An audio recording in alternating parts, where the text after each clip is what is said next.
He puts it this way. I think I've lived a really cool, interesting life. Kerry Shaw, WNYC News. For sure. Marketplace is next on WNYC. Tonight, the news of Silicon Valley Bank's fall was first spread in group chats. The anxiety of possibilities can sometimes outpace the truth because people share it because they're anxious and they want to figure out whether it's, correct or not, or they're fired up and they want to take an action. The WhatsApp heard round Silicon Valley. Next on Marketplace, we'll have more, all things considered, at 7 p.m.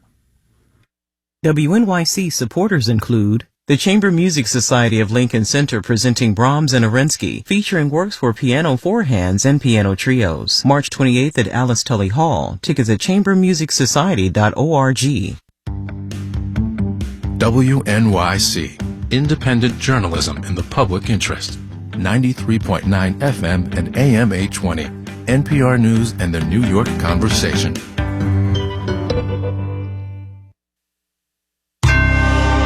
Marketplace is supported by Fidelity. A dedicated Fidelity advisor can help create a wealth plan for a full financial picture. Investment minimums apply. Fidelity Brokerage Services, LLC. It's been a while since I've said this right at the top of the program, but boy, that was a week, huh? From American Public Media, this is Marketplace.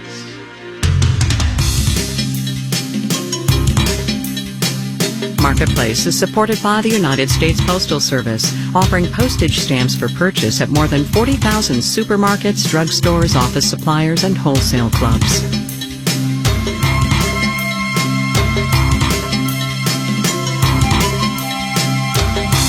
In Los Angeles, I'm Kyle Rizdal. It is Friday today, the 17th of March. Good as always to have you along, everybody. I am reasonably sure this week needs no setup, no introduction before we get to the what. So get to it. We will. Heather Long's at the Washington Post, Jordan Holman's at the New York Times. Hey, you two. Hi, Kai. Heather, let me start with you and this observation. Not 10 days ago, we were all talking about how maybe, forget soft landing, maybe there was not going to be any landing at all and things were going to continue apace. All the signs were looking good. And now we have this. Discuss, will you? Yeah, what a difference your plane metaphor can make in just a few short days. Or we were also talking about how the Fed could potentially raise rates 50 basis points, and now we're talking about whether they're going to do nothing and be on hold next week. It's like you said, it's crazy to be sitting here in a world that, while we know it's not 2008 over again, the problems aren't quite that big. It doesn't make you feel a whole lot better when you add up all the loans and liquidity the Fed had to inject in our banking system in the past few days, and you realize it's about half the amount that they had to do during the financial crisis. That tells you the extent of what needed to be rescued and what was clearly not working coming in. And I think for me, we're still just beginning to understand what the fallout is going to be, how much of the tech sector this could impact and see more layoffs, or how much commercial lending, for instance. So a lot of real estate projects are funded by these regional banks that are under huge duress. Do we see more tension, more potentially layoffs, and fewer projects going forward in these areas? We're only starting to really understand where the dust settles. Okay, hold that thought. I want to come back to it later. But Jordan, I do want to pick up on something that Heather said in the middle of that answer, which was all the liquidity that the Fed has been injecting, all the borrowing that these banks have been able to do at the Fed because the Fed has made it available. It is great that the Fed has made it available and that the banks can get it. It's a little troubling to observe that the banks need all that money. Yes, because then that shakes, people's confidence in what's too big to fail, and just what's kind of taking place there. And I think just from the consumer side, as people are watching it, they quite don't know what that means then for them, how much they should worry about what that means for the economy. And what Heather was saying in terms of we just don't know what it looks like when the dust settles, it seems like that's very much what's happening with people. How much should I be concerned that the Fed had to, or that the government had to step in this way? And when I've just talked to shoppers this week, just to ask their perspective on the larger financial news, that is the concern. It's what's happening here? I don't know. We should say here, just to be clear, that the banking system is stable and everybody can get their money if they need it right now. And Heather, you point out that we don't know what's yet to come. Let me ask you this. I posed this question at the top of the program, I think, on Wednesday. Is this a crisis or is it a situation? What do you think? Well, I think you got to hope it's a situation, and it certainly is to be here on Friday and not have another bank fail. Right. That feels pretty good and helps you think it's more of a really nasty situation instead of a crisis. But it's also not comforting to see this, particularly banks like First Republic that needed this huge injection of $30 billion from these other banks. The stock was still tanking here on Friday. So there's a little bit of unsettling. I mean, I would say in journalist circles, people were sort of half joking, like, cancel your Sunday night plans. Yeah. Is there going to be another announcement? So while I would say I'm optimistic that we've stabilized, if you told me to sign on a piece of paper that we have 100% taken care of everything, I'm not sure I'd want to do that. I literally sent that Slack to my boss this afternoon. Let's chat on Sunday, shall we? So, Jordan, let me ask you about retail sales real quick, because we're going to have Matt Levin talking about consumers here in a minute and how they're feeling with the consumer sentiment numbers out. But retail sales came out this week. They were not inspiring. They weren't. So February retail sales fell after that surprising jump that we got in January and pretty much fell across the board. But also, I feel like something important to note is that retail sales have kind of been all over the place. Yeah. And part of it is that we are recalibrating to like what is normal out of 3 years of COVID shopping. So like, what should a normal February look like? But I think the most important like takeaway is that all of the usual suspects of, categories that were strong continue to be strong. So people are still spending on grocery stores and personal care. Right. And it's just showing that that's becoming more entrenched in the way that Americans are spending their money when they might be pulling back in other categories. Right, exactly.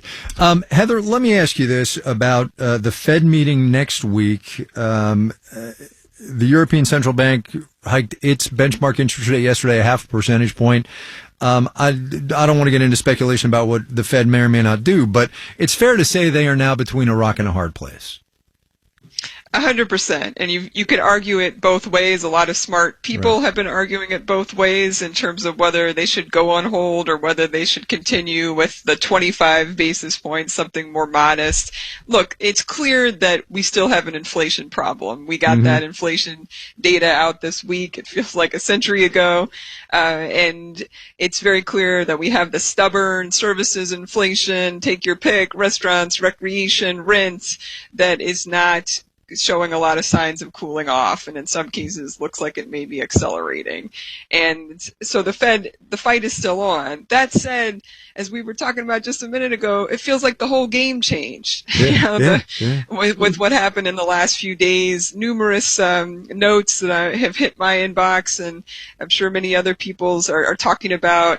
Basically, financial conditions have tightened. That's what the Fed's been trying to do. And they really tightened in the last few days because of what went on in the banking system. So even if we have succeeded, the big bazooka that the Fed fired has worked, there's still a much different economic situation than what we were looking at just a few days ago.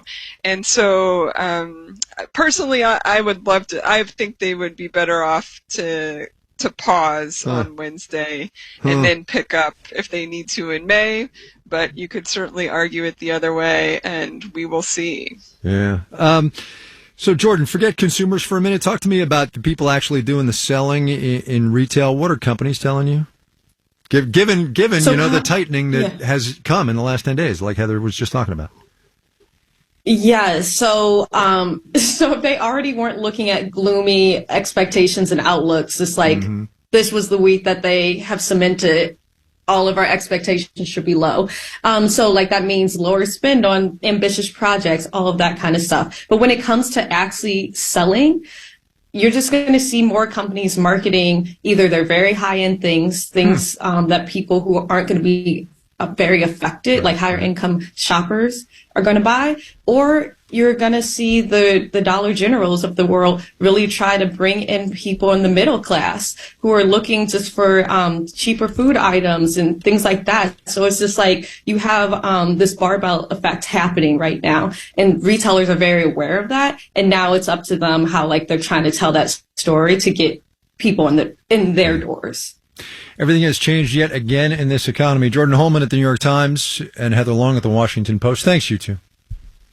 Thanks, Kai. A Thanks, little luck Kai. of the Irish. Yeah, right. On Wall Street today, St. Paddy's Day, a little choppy, a little bouncy, although in a downward direction. We'll have the details when we do the numbers.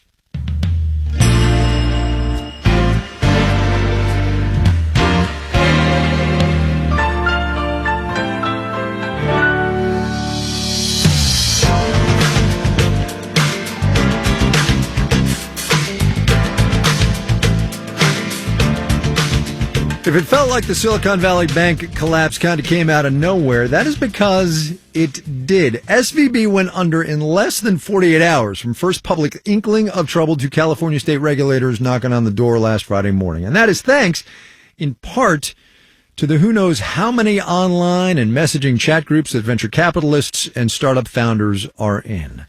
Marketplace's Kristen Schwab looks at how rumor and anxiety on those channels helped hurry SVB's demise.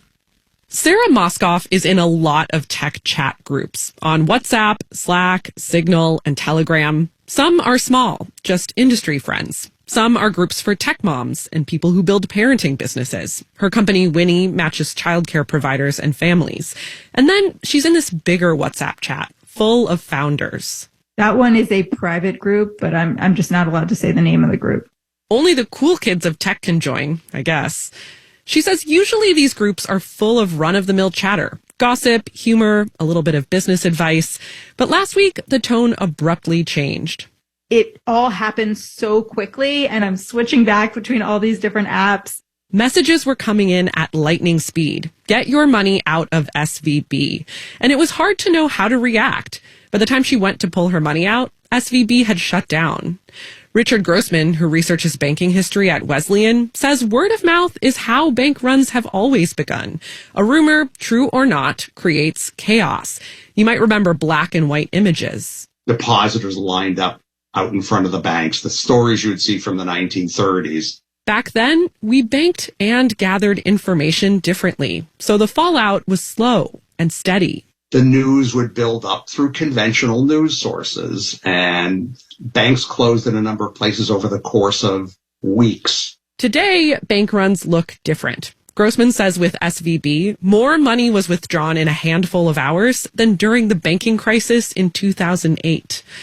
Jonah Berger, the author of Contagious, Why Things Catch On, says it's because of the ease and pace of how we share.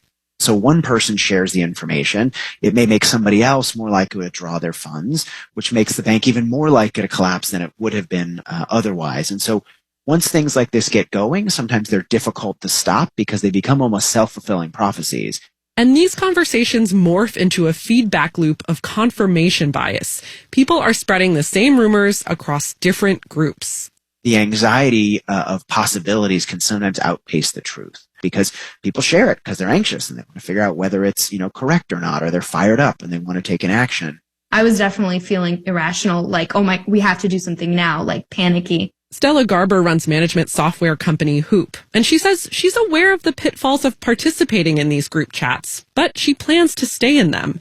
When the government announced it would protect SVB depositors, it was like being a part of a team. It was euphoric. I got probably 50 text messages, DMs, all the same groups that people were supporting each other. And the group chatter hasn't stopped. Now it's focused on banking advice. I'm Kristen Schwab for Marketplace.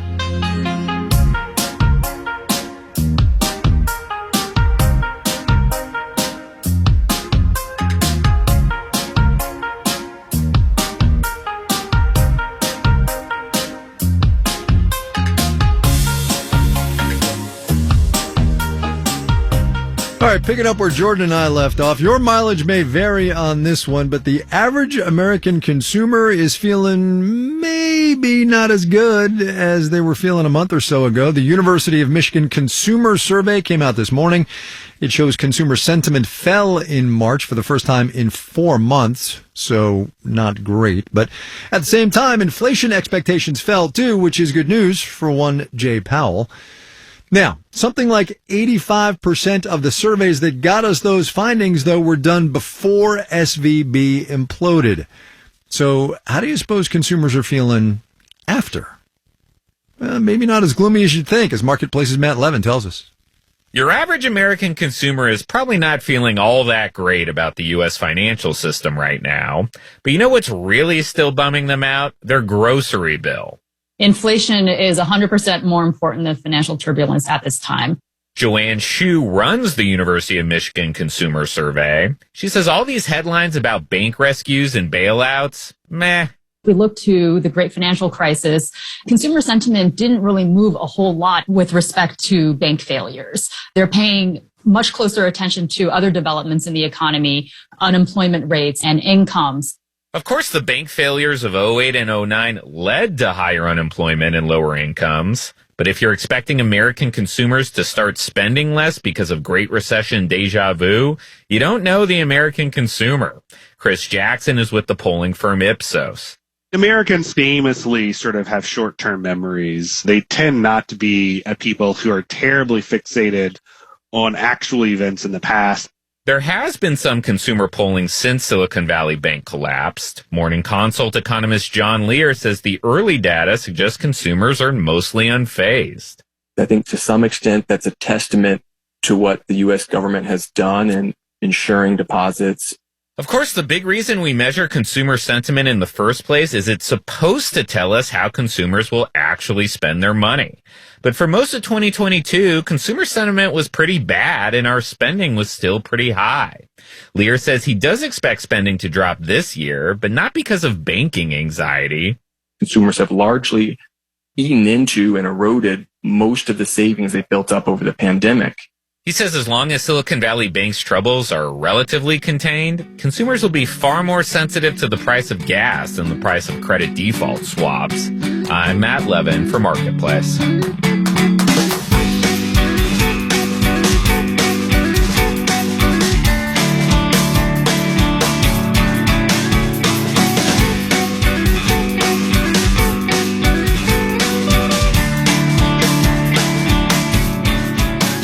Credit default swaps. There's a blast from the past. Coming up. If you're a beer drinker, you're a beer drinker. Oh, amen. But first, let's do the numbers. Dow Industrial's down 384 points today, 1 2/10%, 31,861. The Nasdaq off 86 points, about 7/10%, 11,630. The S&P 500 dipped 43 points, 1 10%, 39,16. For the week, the Dow lost almost 0.2%. The Nasdaq picked up 4 4/10%. S&P 500 up about 1.4%. According to the National Retail Federation, 61% of consumers intend to celebrate St. Patrick's Day this year. The NRF says they plan to spend more than, wait for it, $6.8 billion on St. Patty's Day items. About a quarter of them will attend a party at a bar or restaurant. 80% will be wearing green. In Patrick's other than St. Patrick Industries, that's a lumber company, did not have the luck of the Irish today. Their stock fell 2 7/10%. You're listening to Marketplace. Marketplace is supported by Progressive Insurance. On the road and at home, customers can simplify their insurance needs and protect what's important by bundling home and auto with Progressive Insurance. Learn more about Progressive and bundling at progressive.com. And by Alteryx, an analytics cloud platform that enables all employees to make better data-driven decisions. Alteryx, we believe in analytics for all. Learn more at alteryx.com.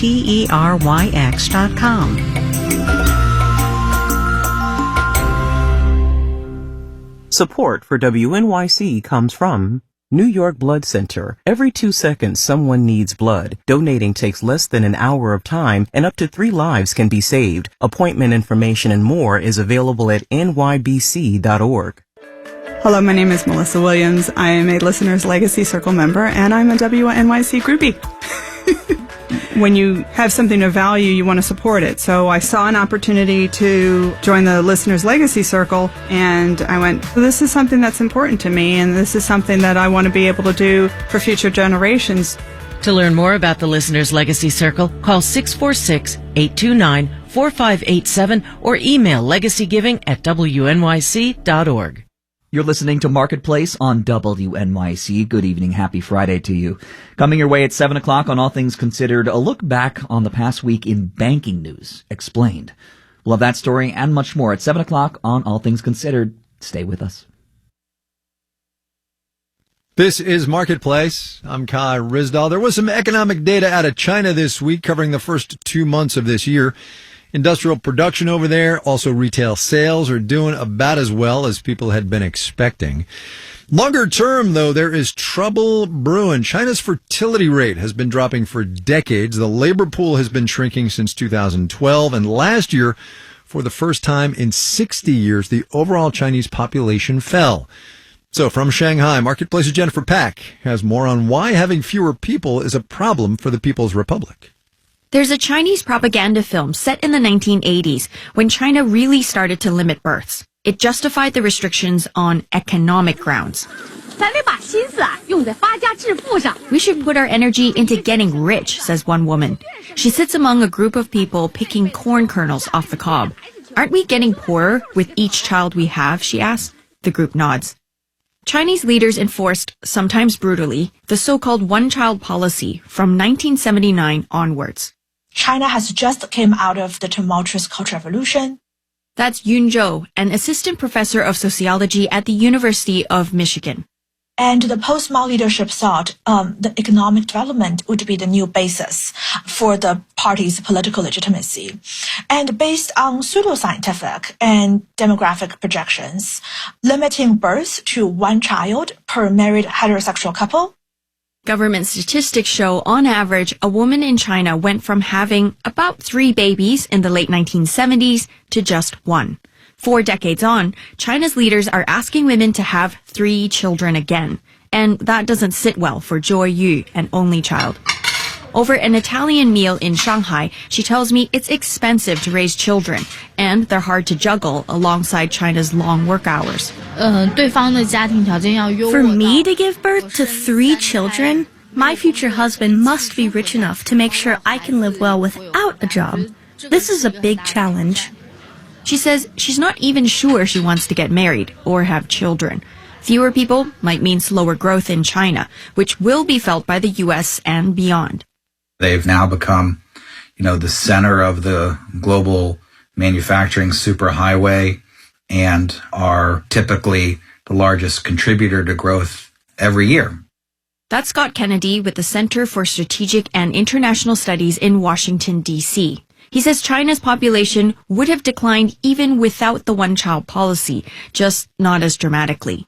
It's just simply a rule across all countries that as you urbanize and as you get a more educated female population that enters the workforce, fertility numbers fall. To encourage more births, the Chinese government has dangled a mix of carrots and sticks, like cash incentives, and making it harder for couples to divorce. Again, only child Joy Yu.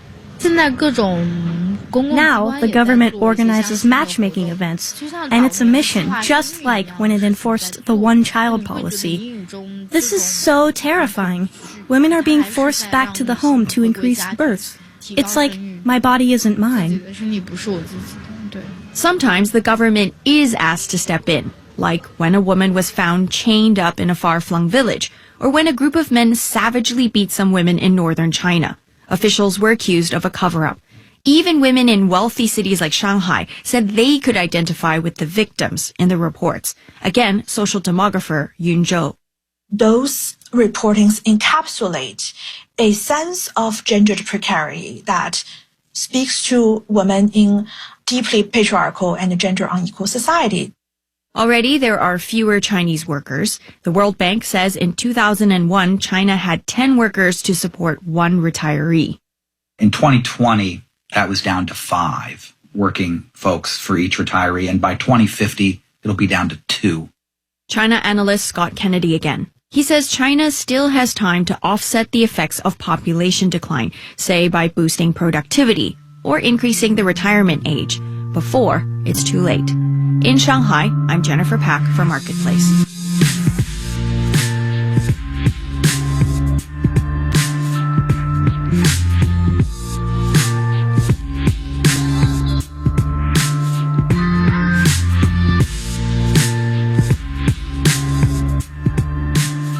We've been highlighting some unsung economic indicators this week, and today, because it is Friday, the Beer Purchasers Index.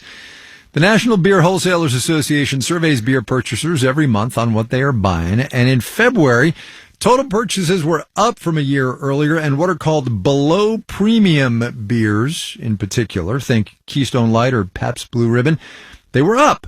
So on the theory that beer can tell us a lot about this economy of ours, we've done our own research to tap into that Friday feeling. My name is Jason Perkins, owner of Perks Beer and Beverage in Scarborough, Maine. We are a family-owned business focusing on craft beer in the area. Looking at